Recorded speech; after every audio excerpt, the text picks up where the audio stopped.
All right, boys, are you ready? That's right, boys. It's time for Surtur. There he is. We're coming for you, buddy.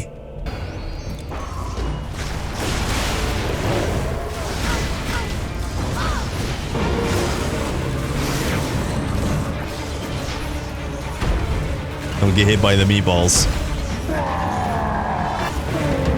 Easy. Okay, boys, there's our channeler, level 44. We finished normal difficulty. Channeler is Storm and Naan Mastery. We'll go over gear first. You guys know the drill by now. Stonebinder's Cuffs, Hallowed Hat, and the Golden Scarab gives plus the skills. Those three together is my holy trinity.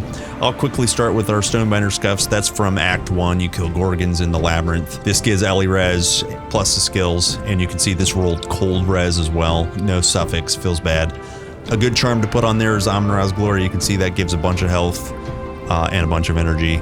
We got unlucky. You can get a health completion bonus. We got more cold res, which is kind of unfortunate. So then our next Holy Trinity item is the Hallowed Hat. We got really lucky here. Hallowed is Vitality Resist, some health regen, and plus the skills. And then it rolled of Reprisal. And you can see here we got life leech retaliation. So that's really nice.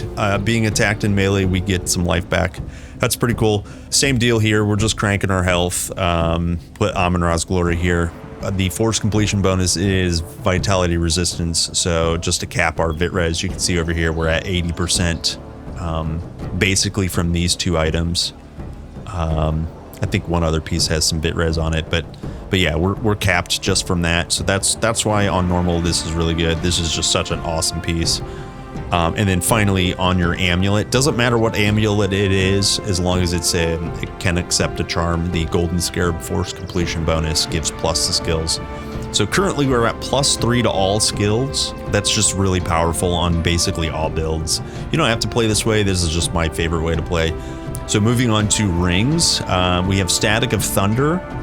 That is % lightning damage and flat lightning damage. Static has the 1 to 8 lightning damage roll, and then of Thunder is % lightning, % electrical burn, and 7 lightning damage. That's like a perfect roll here on normal. Very, very good. We have Essence of Evening, Star of the Evening on here. % elemental damages, % casting speed, and we got the attack speed completion bonus. Really, really nice charm. Since we're on normal, we have lots of flexibility on our rings. Sometimes Demon's Blood goes on here, or sometimes Hecate's Crescent for energy, things like that. In our case, we're just trying to crank our elemental damage as much as possible because we're leveling with Squall and just all kinds of elemental damage skills. So you want to crank that up as much as you can. Our other ring, same kind of deal. Occult Jewel, no suffix. Occult is elemental damage and casting speed. We have Ankh of Isis here. The force completion bonus is Vitality Res. That's just to make sure that we're capped on bit res. You can see here if we remove this, we're not quite capped, so it's kind of necessary. And then 90 health is always nice. So like if you're missing stun res, in our case we're not too bad. We could switch this out for a Demon's Blood, which I have in my bag right now. This is the stun res completion bonus on the Demon's Blood. So we would overcap or stun, which, you know, it's not that big of a deal, but maybe not waste it. You know, missing 9% stun res is not a big deal, so that's why we're keeping the health. You can see our HP is only at 4k. I like to recommend 1,000 hit points per chapter in normal, meaning there's 5 chapters. Atlantis I don't really count because it's optional. So at Ragnarok that would be 5,000 hit points with that generic guideline. We're not quite there, even though we have spent 30 points in health. We will end up respeccing our attribute points in probably epic and legendary difficulty to recover those 30 points that we've spent in health. Those will be valuable elsewhere, but on normal, if you're trying not to die, spend them in health, no big deal. Okay, moving on with our gear, let's look at our chest piece. We just picked up a new chest piece, Master Seer's Robe. This always rolls with elemental resist, elemental damages, less damage from constructs and devices. This rolled with energy on it. No prefix and a energy suffix. Feels kind of bad, but the elemental res and elemental damage is kind of nice, so we kept that. I have a rigid carapace. You can get really, really lucky with the rigid carapace and get a pierce res completion bonus. We were not lucky. Feels bad. So we're using the stun res, which is a nice completion bonus too. And like I showed you, we're not quite capped. If we take that off, obviously we're even lower. So it's pretty nice. Then moving over to our boots. Our boots are Honor Guards Shaman Pants. Now, Honor Guards as a prefix only is supposed to roll on chest and amulet. The reason these rolled on the Shaman Pants is because if you didn't know, in Ragnarok, monster-related items, so monster infrequence and monster, like the Shaman Pants relate to the shamans. Those stylized items always roll chest piece affixes. So these Shaman Pants are actually Honor Guards. There's some stun res, there's some pierce res, and some armor. Very nice. As always, the Hermes Sandal goes on here. Crank up your movement speed, get a little bit of poison res. The completion bonus, if you force it, is poison res, and I always recommend doing that. It's a nice source of poison res. We're very low on poison res, so you want as much as you can get, basically. Let's see, what else do we got? Our staff is Archon Staff of Lightning. This is an Act 3 or 4 tier item, so we can upgrade this quite easily. We did not get an Act 5 of Lightning staff. There are plenty other staffs in the game that are great. You can see this has % lightning damage, % electrical burn damage, flat lightning damage, some energy regen. And then we put on Zeus's Thunderbolt. We did not get lucky with the completion bonus. You can get another % completion, lightning damage completion bonus. We did not get that. Feels bad. But this is, again, scaling our lightning damage. I can show you just our global lightning damage right now is at 211%. That's pretty good. A lot of that comes from our buffs as well, so we'll go over that in just a second. Our artifact, we kind of got unlucky most of the campaign with no good artifacts. There's a Sky's Rage artifact that I'd like to build, and then it'll eventually build into Icon of Zeus. We will farm that eventually, but right now we're using Crystal Tear. Does some damage, bleed damage when you auto attack. You get % cold, frostburn, and lightning damage, electrical burn damage, and vitality damage. We're only taking advantage of lightning damage right now. And then the 50 bleed res is always pretty nice.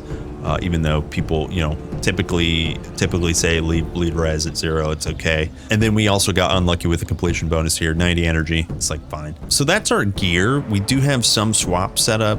We have some % energy and intelligence here. I never used it, and a ritual pendant of essence. The ritual pendant is quite nice, moving up into different difficulties. The less damage from demons and magical is quite nice. I do like to swap from time to time. Makai archers from Act 4, they're all demons. So swapping to this is another bit of racial damage mitigation. So that's really all we have. Like I said, we don't have a weapon swap set up. Let's go into skills. First and foremost, to level this, no matter how you play this mastery combination, there's a few ways to play it. Right now we're playing pure mage, staff, and ability caster. You can play auto attack, you can play melee, you can play all kinds of different ways. Literally no problem to play it multiple different ways. It's super easy, but you always benefit from leveling with Squall. Squall is just amazing.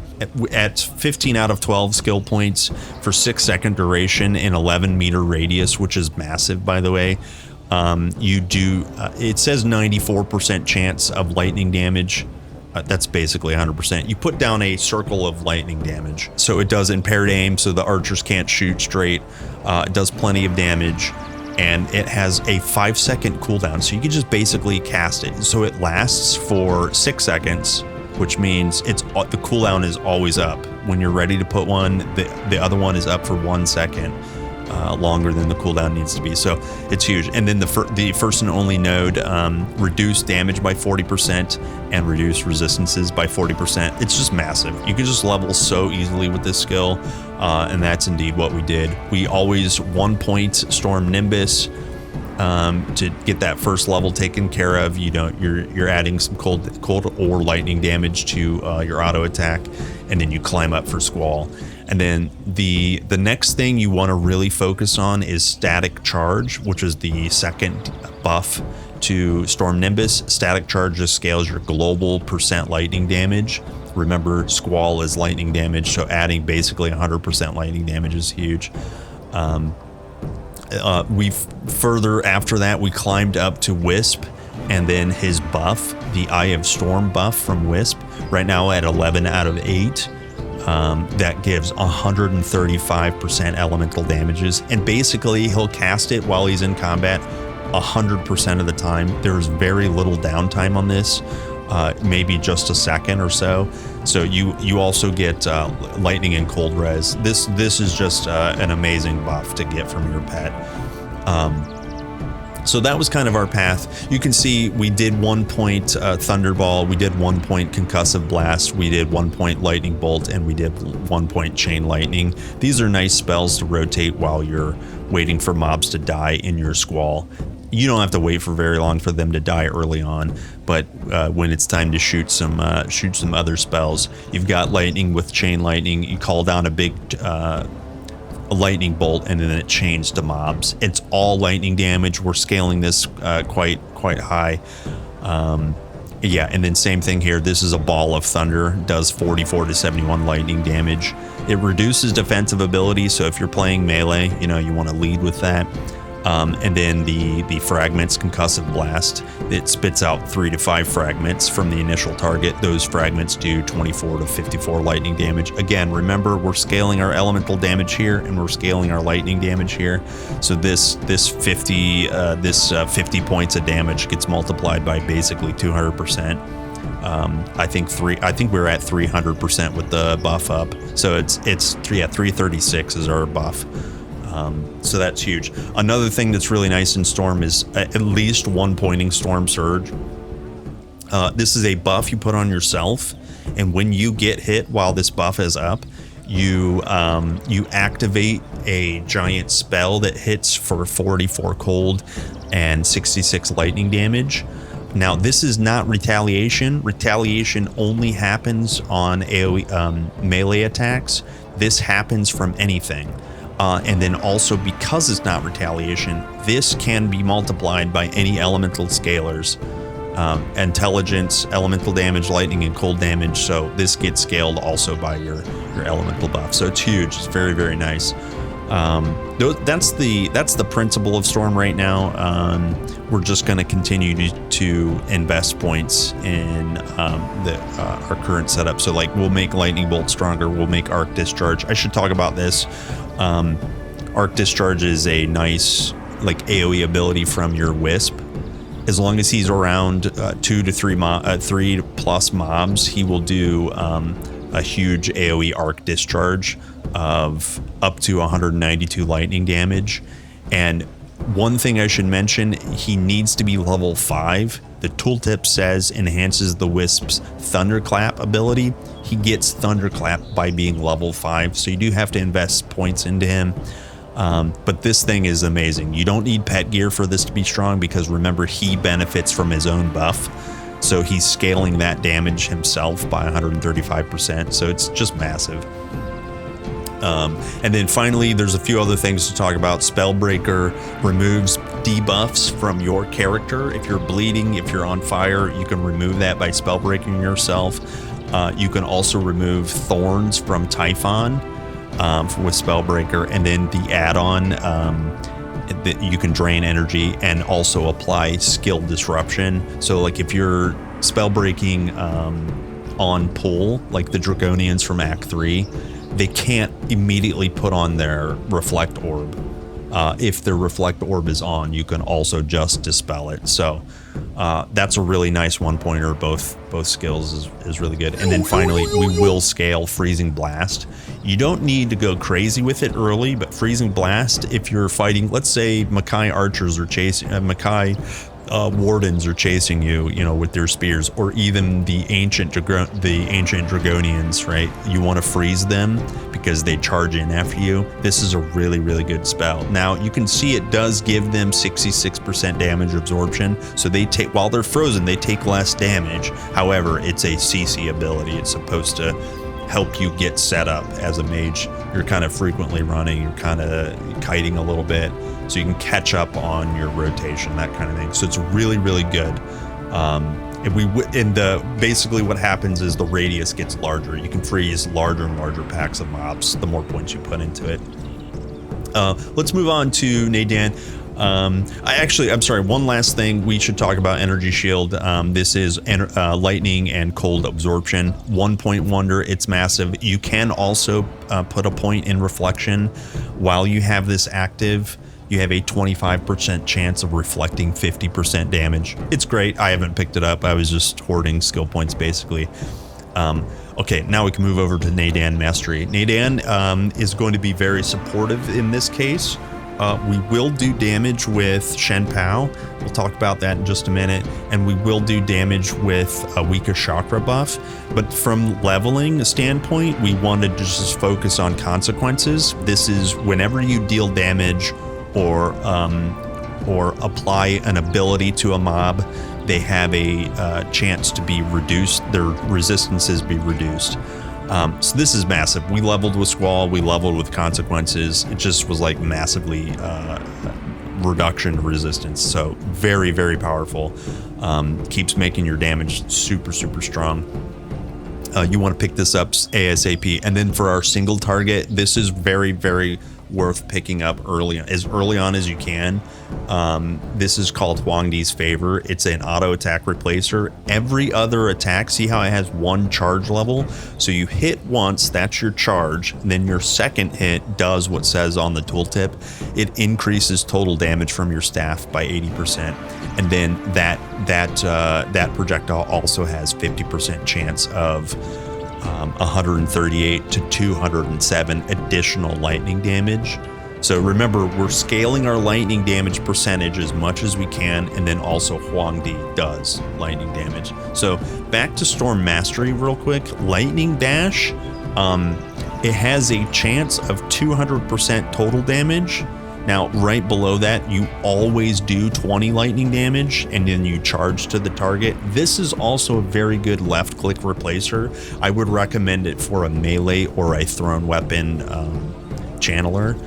For a staff, it feels a little funny, but it is an option. I still think Huangdi is way, way better. So, okay, continuing on with Naan, you do want to pick up Potent Elixir. When you drink a potion, you get health regen, you get poison res, you get life leech resistance, you get bleed res. The reason this is all themed about potions, not just because of the name, but this ability called Aura of Tranquility costs a ton of energy to maintain. So eventually you will be drinking potions, not frequently if you do it right, but you can see this gives at 1 point, which because we have plus to skills, we're at 4 out of 12. This gives 15% damage absorption, gives a chance for fire retaliation, gives Fizz Res and Ellie Res. This is an amazing buff, and you will want to put more points into it. When you put more points into it, it gets stronger and harder to maintain, more costly. So then you're in this potent elixir scenario. Okay, I need to drink a potion to maintain my Aura of Tranquility. When I drink a potion, I get these buffs, right? That's the circular rotation of Naan. And you can customize it. You don't need to live inside of Aura of Tranquility. You can pull points away from it if it's too costly, that sort of thing. But for right now, one pointing this is great. Because you're kind of drinking potions like naturally. You're not like chugging them yet. However, inner equilibrium, this is the opposite side of the scenario. This is why you don't want to constantly drain your own energy. while you're not under the effects of a potion, meaning you haven't drank one recently, energy or health, you get movement speed, attack speed, and casting speed. The movement speed is worth it for me, right? I love moving fast. So, you know, you're kind of incentivized in this way for not drinking a potion.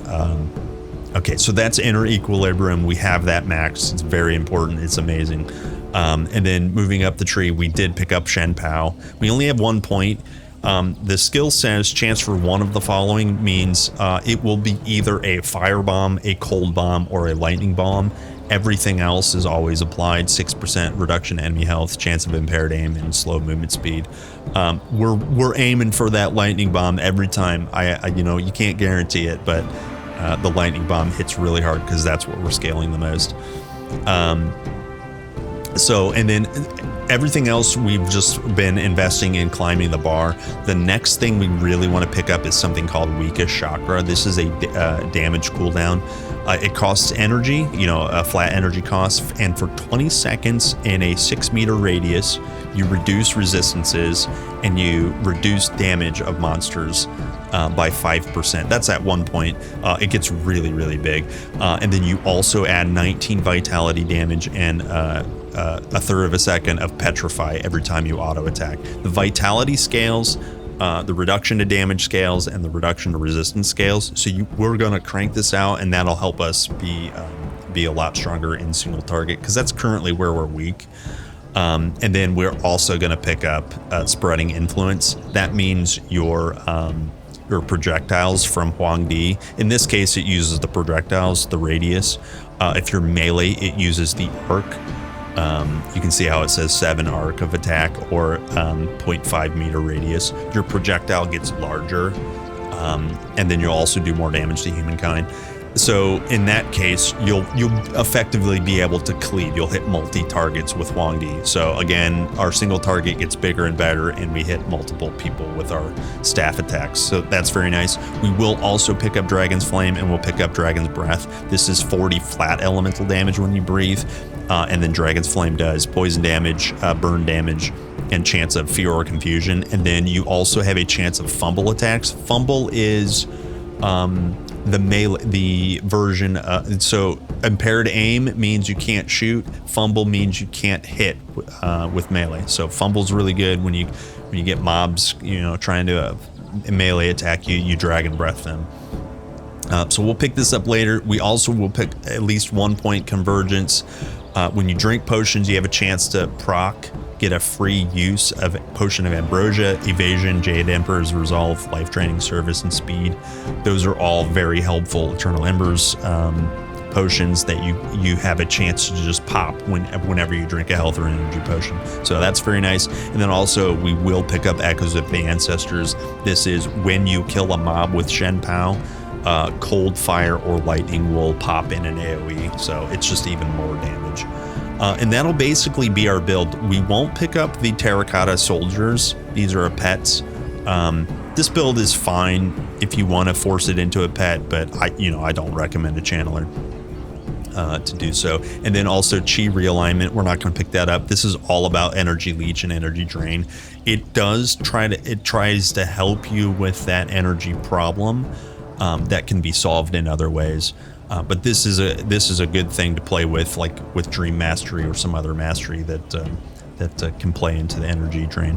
And then finally, we will pick up Jin Chan. This is when you kill a mob, potions and gold will drop. That's basically our build. So that's the channeler. That's the way we're playing. That's the end of normal. I hope you guys learned something. It was a big joy to play. Channeler's gonna go all the way, baby. See you guys in the next one. Bye.